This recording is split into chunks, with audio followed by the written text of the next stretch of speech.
Good evening, all. Thank you for joining us for our second town hall for Pensacola Young Professionals related to our 2020 Quality of Life Survey. My name is Claire Kirscher. I am the Vice President for Quality of Life at Pensacola Young Professionals.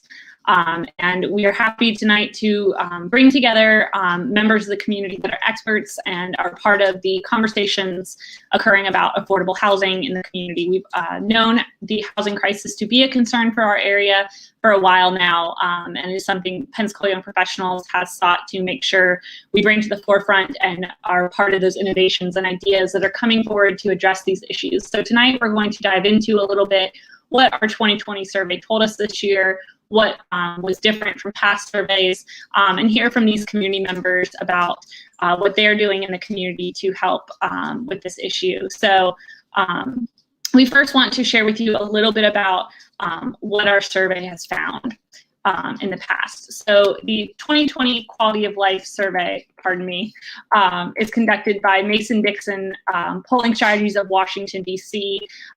We had conducted this survey in late 2020. And interviewed a representative sample from the Pensacola and Escambia County area. So this, the group polled was significantly representative of the voting population at large to make sure that even if we were to poll every member in the community, those survey results would be similar to the survey results we have in just this small population that was surveyed. So we'd first like to go ahead and introduce our panelists for tonight. Tonight we have with us Ms. Marcy Whitaker, who is the Director of Housing for the City of Pensacola. She oversees and directs all of the various grants for the city related to Section 8 housing, as well as state-funded housing grants. We have Mr. James Reeves and Kevin Hagan with AMR at Pensacola.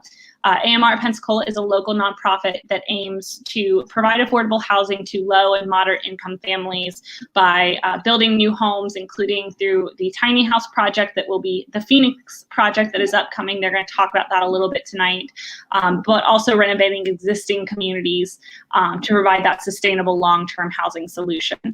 We also have with us tonight Crystal Scott from Pensacola Habitat for Humanity. She's the Director of Resource Development and also a certified community action professional. So really looking at a national standard for understanding poverty in America and how the solutions to combat it for our area. So welcome all. Thank you so much for joining us.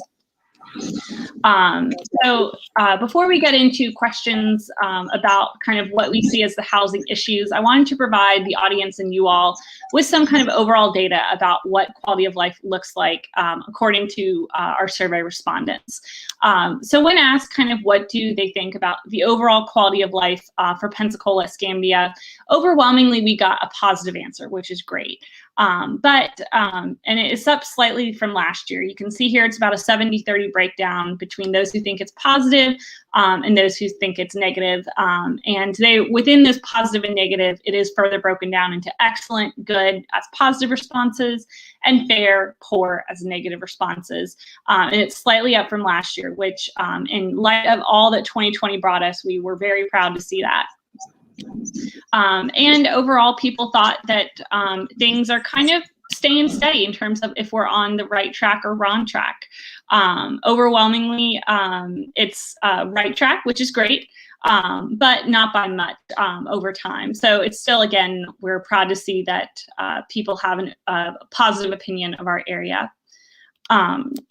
And then to get into kind of what we see as those poor quality of life factors, which is where, unfortunately, affordable housing stands. So we look at 16 different quality of life factors people were asked about, asking how do you rate quality of job opportunities in your field, or how do you rate availability of affordable housing?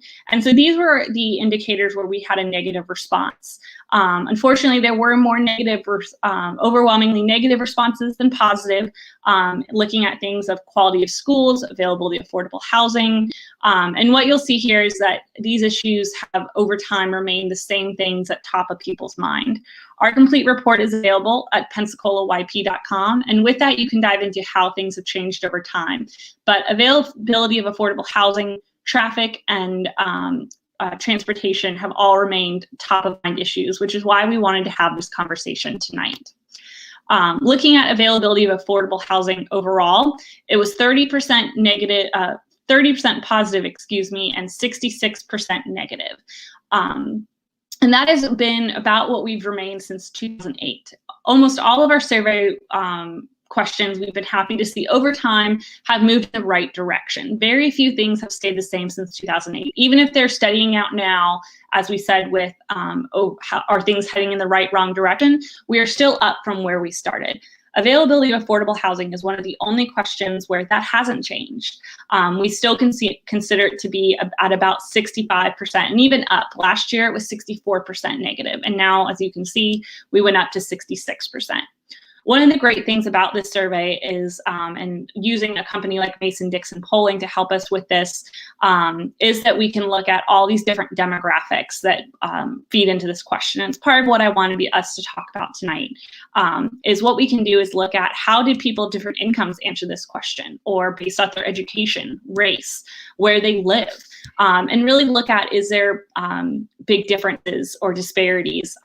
One of the things Pensacola Young Professionals recognizes is we don't want to just affect and impact the quality of life for one group of people in our community. We want to do it for the entire community. And so part of that is recognizing the disparities and way different people might answer based off their lived experiences.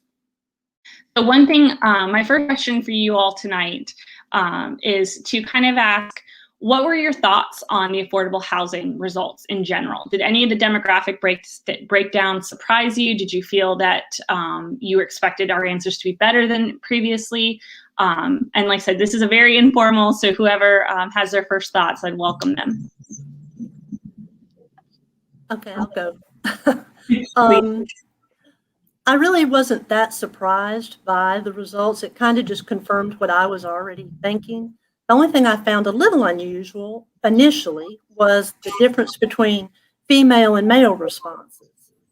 And then as I kind of thought about it a little longer, I realized, well, quite often, probably from a female standpoint, they might be looking at a different household composition, something that included children or something like that.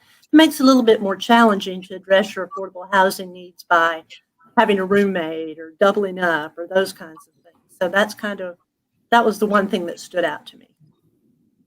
Absolutely. I know we, in my work in the healthcare field, we do have a lot of single mothers in the area and women who are taking care of their children, and that is going to affect the size of their household. Are you looking for availability affording a 1-bedroom apartment or 3-bedroom? And that's certainly going to impact, and obviously we're going to have more women that are facing that issue than men, most likely.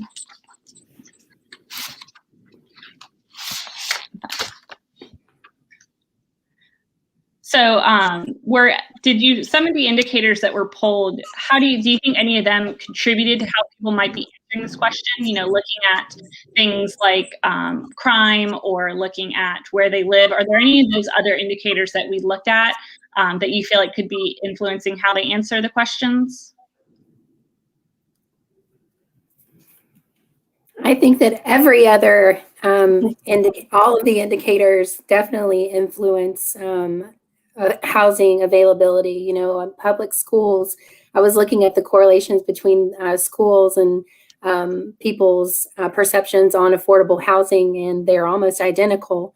But, you know, I think that this is why things like this are most important, because no matter what you're looking at, the root of it all is housing. You know, so if you're looking at healthcare, you have to first look at where people live. If you're looking at schools and grades, you have to first look at where people live. And so every indicator is definitely indicative and important for us in the affordable housing industry.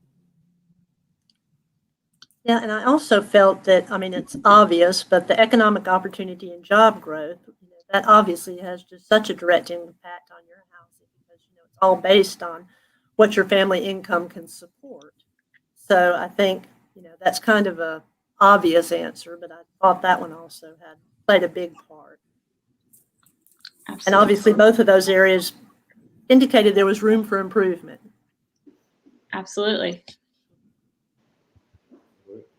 Well, cost of housing have increased significantly in the last 5 years. If you add cost of regulations and cost of construction materials and labor, the affordable housing crisis was exacerbated by construction inflation. So if you are in the business of building new homes, or if you're in the business of maintaining or renovating homes, your costs have increased. So that has to be passed along to the consumer in some form, and that results in increased cost of housing. So and that's across the entire spectrum, from the least cost unit to the highest cost unit. I think that's something we don't always think about, because it is easier to think about it in terms of what the consumer is facing rather than those who are building. I think sometimes we get that idea that there's almost a limitless pool that we have to build into these things, and that's not quite the case. Right. As a nonprofit providing housing, there is no profit. So whatever the costs are have to be passed along to our end users. There's just nowhere to hide them. Absolutely. And so with that, we've kind of got this interesting mix here tonight, which is why we asked you all, is the nonprofit side as well as that governmental side. And so I'd love to hear more kind of what your organizations are doing. What are the solutions you all are looking at, and how are you being able to combat not only meeting that consumer need, but making sure your own needs of, your restrictions and boundaries that are set forth by you all. How are you navigating those waters right now? One of the things that the city did last year, they did put together an affordable housing task force, and council adopted that report, and there were 6 strategies outlined in it, which we are in the process of implementing. So we do know this is an important issue for our community, and it is being addressed. One of the first things we did was hire a affordable housing program coordinator. I wanted to get her title correct. And really, she is looking at working across, like you said, there's multiple funding streams. We have federal dollars, we have state dollars, we have local dollars. She's looking at working across those multiple funding streams to truly incentivize and address that affordable housing need, because quite often what comes into play in affordable housing is there has to be some sort of a subsidy, because as you spoke to, from a market rate builder, they're going to want some, kind of a profit. And so to kind of balance that and still maintain that affordability, quite often there has to be a subsidy, whether it's land or whatever is provided from the municipality or the jurisdiction to make that happen. We're also looking at, if there is a city component involved in the development, that there is an affordable housing piece addressed in that. And we're in the early stages of looking at how all this is going to happen, to be honest with you, but we are taking these all into consideration. The other thing, since one of the big programs that we administer is the Section 8 Housing Choice Voucher Program, and that program is typically a rental assistance program, but it also offers a home ownership piece. And again, we're in the early stages of seeing how possibly we could develop that to supplement that home ownership component for residents in our community. Fantastic. And us, excuse me, us at Pensacola Habitat, we are exploring all kinds of alternatives. We've been building affordable home ownership and placing affordable units in Escambia and Santa Rosa County for 40 years. And so we've really had to think outside of the box as far as what our solutions are going to be for the families that come to us. So we're exploring the option of possibly doing multifamily units, whereas over the past 40 years, we've only stuck to single family units. We're exploring partnering with private developers, partnering with Marcy and others at the city, and then also partnering with different folks at the county. But as Marcy mentioned, there's got to be some kind of subsidy, because these costs are passed on to our homeowners. And so really looking at and partnering with and exploring all avenues, all forms of revenue in order to serve all of these families that are coming to us has really been an issue.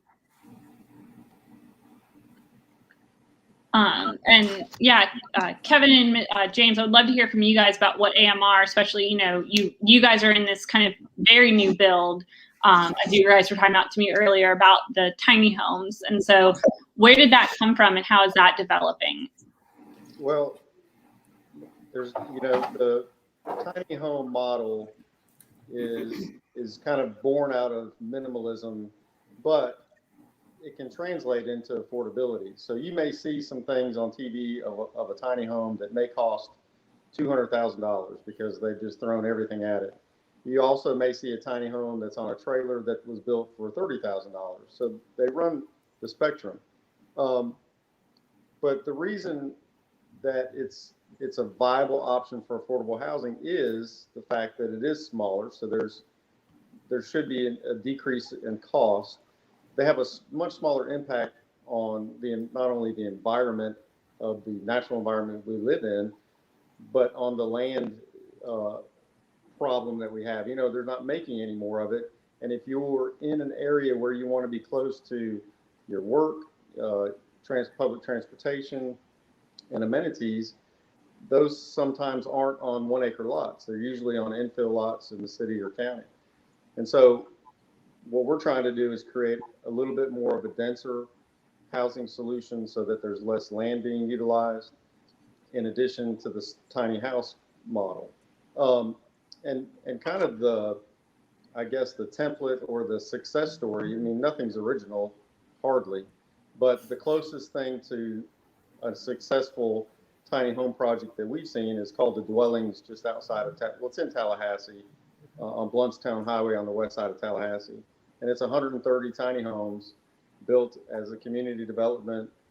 And it's like going to Disney World. It is just a wonderful experience. Everybody that lives there lives on their front porch. They're all part of the community. Everybody looks out for each other. And it's extremely affordable if you look at what you get. There are some units that rent for $600 and some that rent up to maybe $800. But there's a lot included in that, utilities, and there's actually a food program. But that's not that we're not headed to that far right now.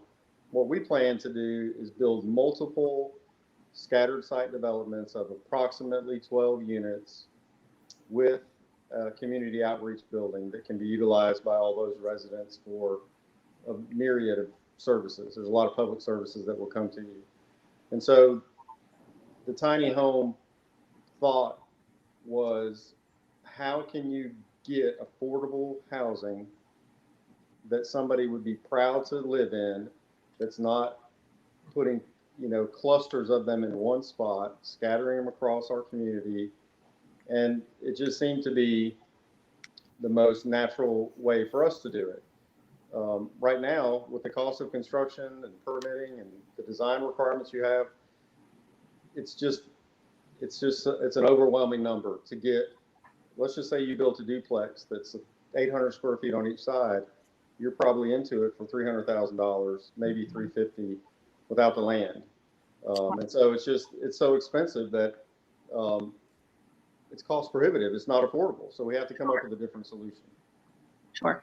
And with those type of barriers in mind, does it surprise anyone or just kind of seem like that's where we are, that our number hasn't moved, that we still see such, overwhelming negativity about how, affordable our housing is? Or did you guys expect maybe that over time we would have gotten further than we are? You've all been working in this area for quite a while now, I think. Yeah, I'd have to go back to what was said earlier, and so much of it has hinged on just the rising construction costs. At the point where you think, okay, we might be seeing light at the end of this tunnel, then construction costs continue to go up, which makes it very hard to build an affordable product. I know Habitat struggles with that. I know Mr. Reeves has years of experience working with that. So I think that possibly is why over time we haven't seen this pendulum move in another direction. And to add to that, go ahead. Go ahead, Crystal. I'm sorry. Go ahead.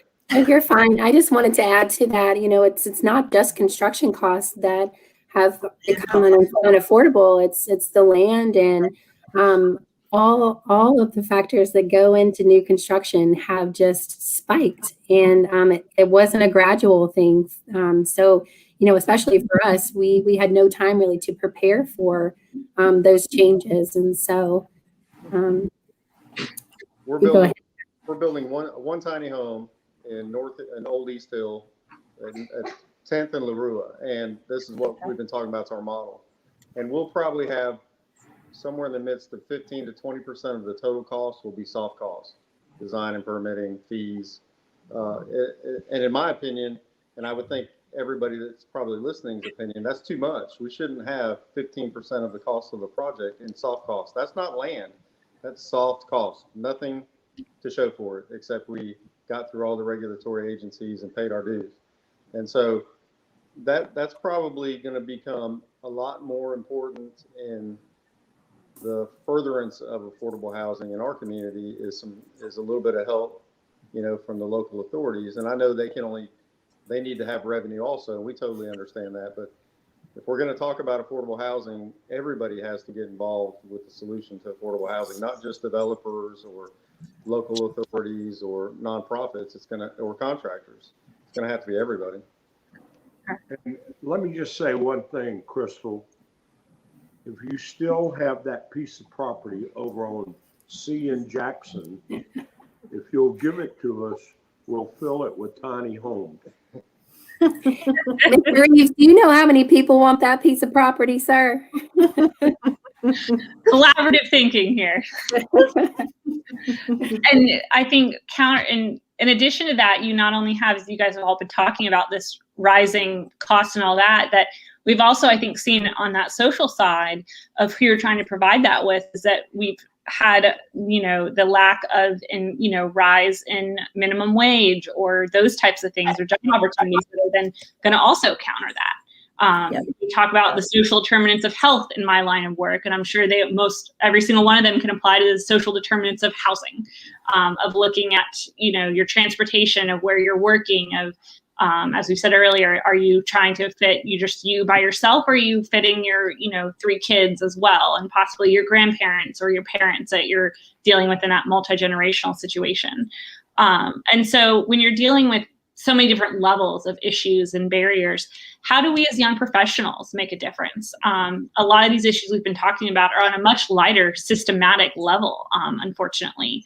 And so what are those individual things that you think young professionals or just members in the community in general should be focused on?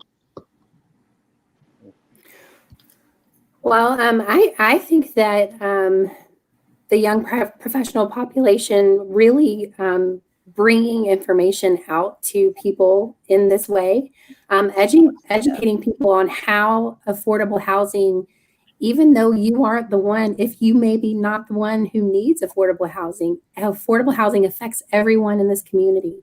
And really that educational piece of providing that information is so important, because people don't understand that, early career professionals are these people who are qualifying. These are the people who we're talking about, these early career folks, starting out in the healthcare industry, starting out as teachers, starting out as first responders. These are the people that we're serving. And so really putting a face on who we are talking about serving can go miles, in my opinion. Yeah, I would just second exactly what Crystal said. That's where I was going to go to, is ask for that help with that educational piece. Because quite often when you talk affordable housing, immediately that group of NIMBY, not in my backyard, show up. And I think if they better understood what we mean by affordable housing, that we are talking about those essential service workers and those individuals. One of the things that the task force report showed, that of the 10 most common jobs in Pensacola, only a registered nurse earned enough money to afford a 2-bedroom apartment at fair market rent. And fair market rent is not market rent. That is the HUD fair market rent. So I think once the community begins to understand that we truly are talking about those, like you were saying, those entry-level professionals, those individuals that we've all this past year had to realize were very important in our well-being, those essential service personnel. I would just add, additionally, I think that aside from the entry-level folks, it's all of the folks that we have in service industry and our tourism that are so important to us here. those are the people who are really affected by our lack of affordable housing. I would also say that there are financing plans available through CRA programs of the bank.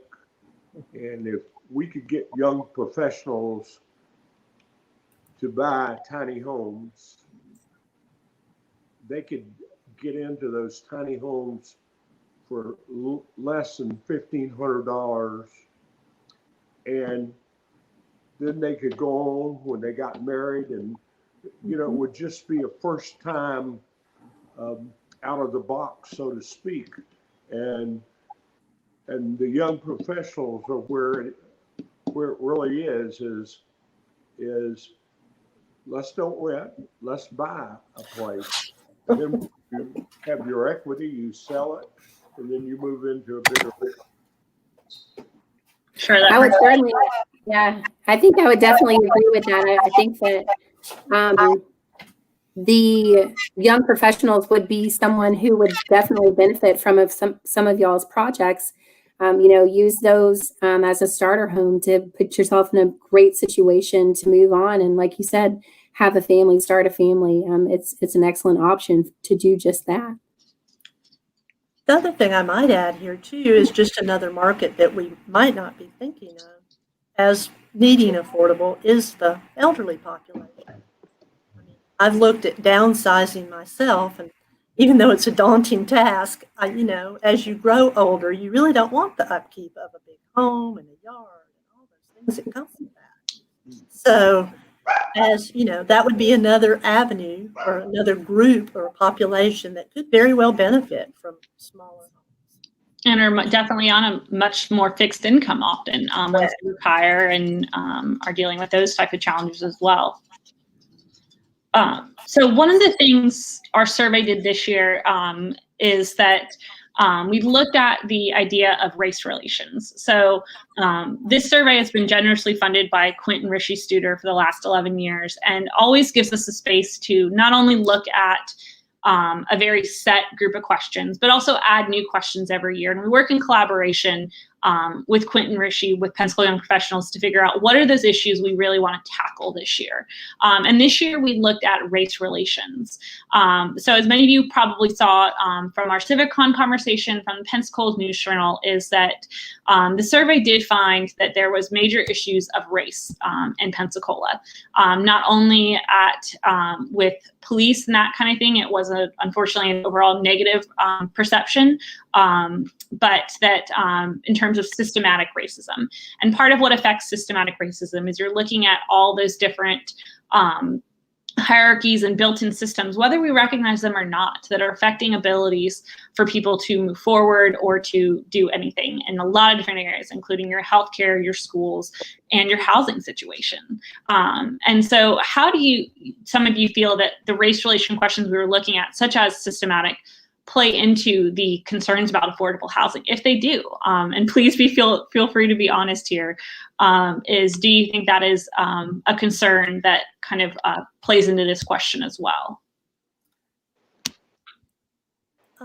Yeah, I think it did. And I think it probably goes back to just some of the historic practices that were in place that hopefully are no longer being experienced by minority communities. But, redlining, higher mortgage interest rates, just being paid less to do the same job. And as we know, home ownership is one of the key components to wealth building in our community. And when you've been denied that opportunity because of systematic racism, I think it plays in. I think it has a role.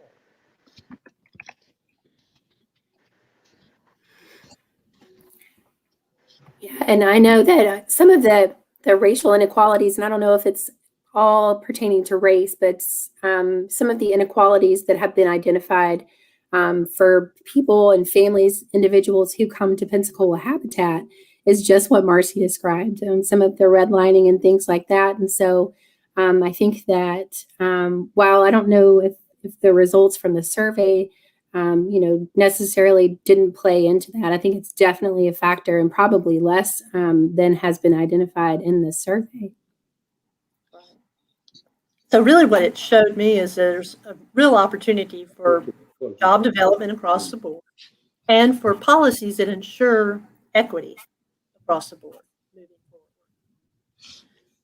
And what do you guys think are some of those issues currently? You mentioned, that there is that history that often plays into it, but what do you think are those biggest issues to tackle now that are affecting how someone, that impacting? Because you did see when we broke down by demographics that the Black and white experience of availability of affordable housing was very different, with a larger portion of the Black population feeling more intensely that this was a negative issue.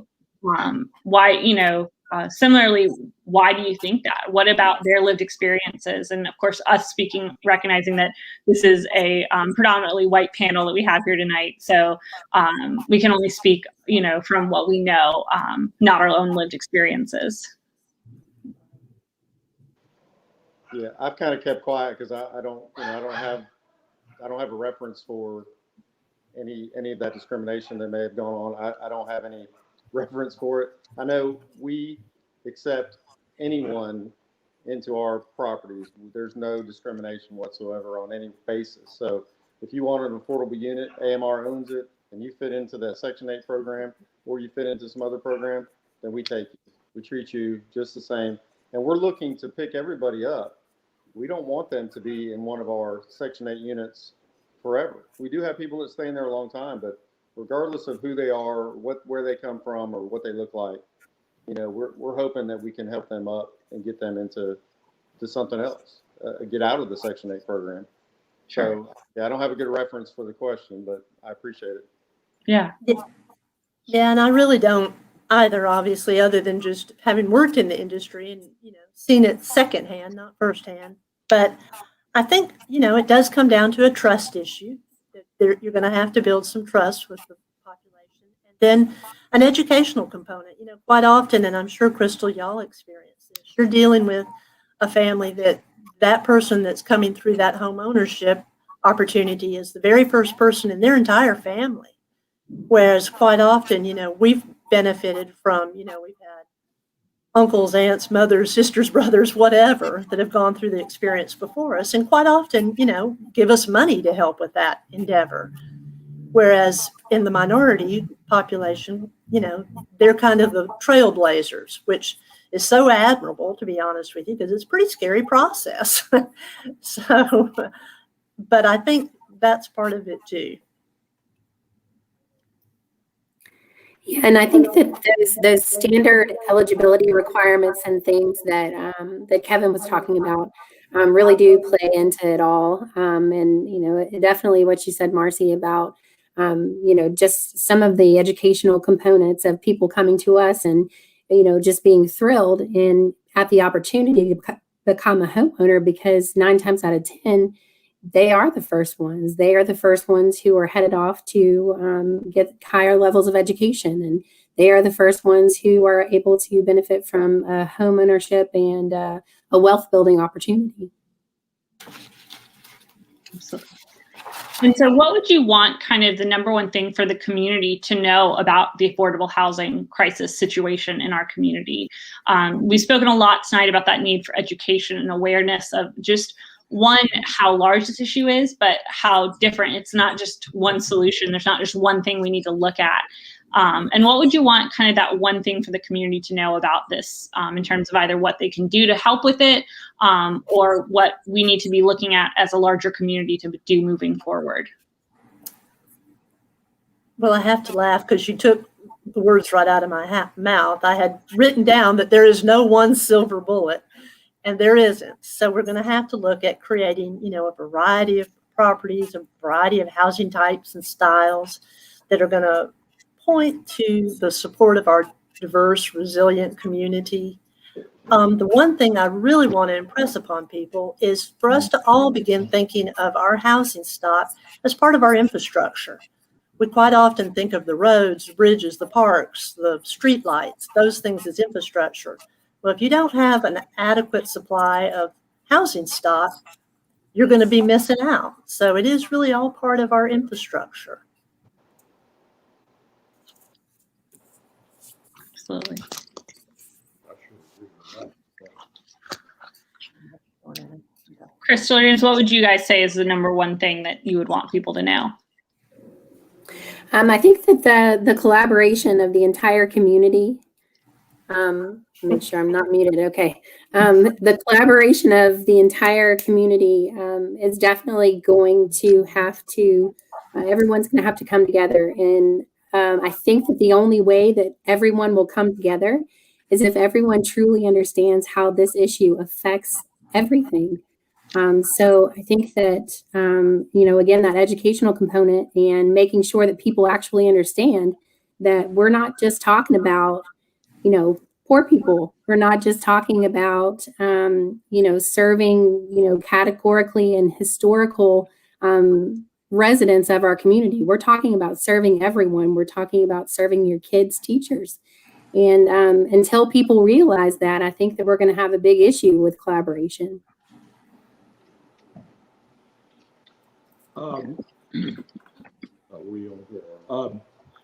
I can't agree more, Crystal. What happens, as an example, in the city of Pensacola, the city is going to adopt this month Appendix Q for tiny homes. They're going to adopt it without any changes to the state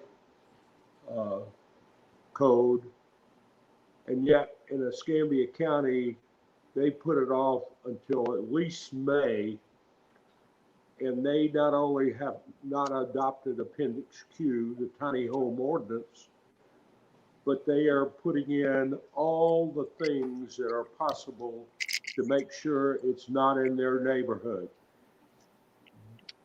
Their assumption is that tiny homes are bad. On the other hand, the mayor understands that they're good, and they're not just for poor people. They're for people who can't afford regular housing. So you're exactly right, Krista.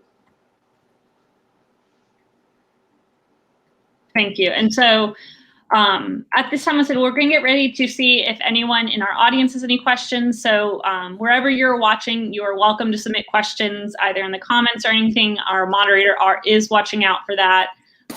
But my final question is, I would love to hear from all three of you a little bit about how people who are in need of affordable housing, be they a young professional, a member of our elderly community, or those who are just on low income, how do they get involved with your programs? How do they find out if they qualify, and how to get involved in applying for assistance?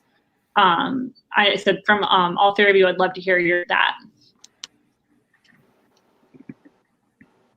Oh, Crystal, you are muted. Sorry, I don't do this every day or anything. No. So you can go to PensacolaHabitat.org. There is all of the information and then some that you'll ever want to know about our home buyer program.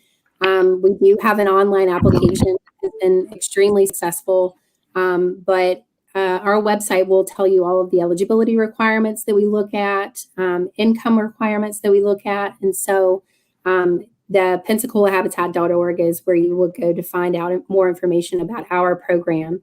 And we also have an owner-occupied repair program that not a lot of people are familiar with, but that information is available on the website as well. Fantastic. As far as what we're doing with tiny homes, I think there's a whole lot of press and a whole lot of interest in it.